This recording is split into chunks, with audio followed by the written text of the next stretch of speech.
of course, we are all busy, so lack of time could be said to be an obstacle. But my understanding is not so much lack of time as a inability to see relevance and importance. It is, when something is important, we will make time. And we may again send devotees on a guilt trip. You don't understand the importance of Prabhupada's books. Well, don't send me on a guilt trip. Help me to understand. How is it important for me? And that's what, if some of the earlier things which we discussed, both hands, like sharing with others or reading aloud or writing down some things, those can actually get us more involved. So one thing which I have tried, again, what I would say is, even for me, I have tried many different things. And we all go through different phases in our spiritual life.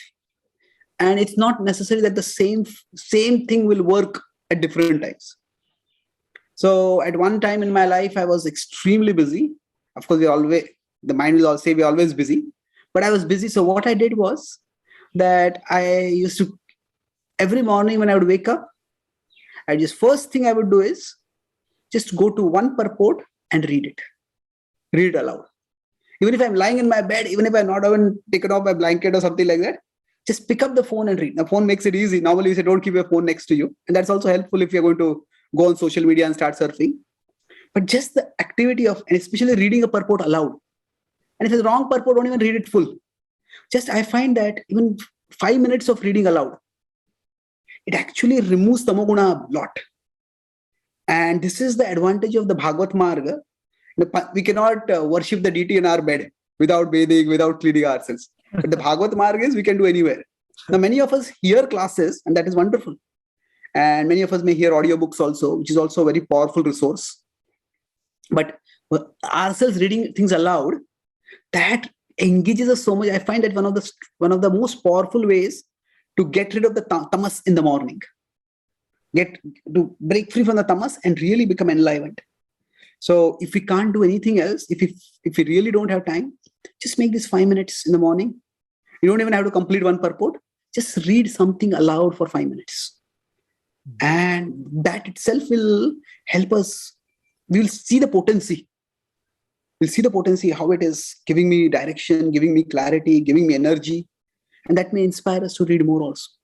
So I would say even a small amount of reading on a regular basis, even if we can't do much more than that, that is itself energizing.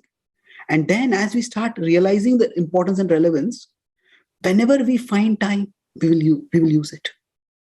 So we will start using the time more and more. That's why to have, say, 1 hour unit of time, it's good. Many devotees tell me that in 5 minutes I can't read because I cannot connect with what is going on. I need some substantial amount of time to actually get into Shastra. And that is true.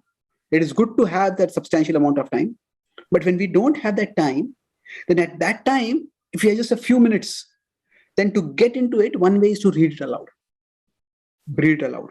That's very helpful. So that's just one thought of how to overcome extra obstacle of not being able to see relevance and importance, is to read aloud, and then we can feel the tamas clearing within us. The mode of ignorance, the confusion, the disorientation going down, that itself will help us see the relevance, and we'll be able to read much more. Hare Krishna, Krishna Krishna, Hare Hare, Hare Rama, Rama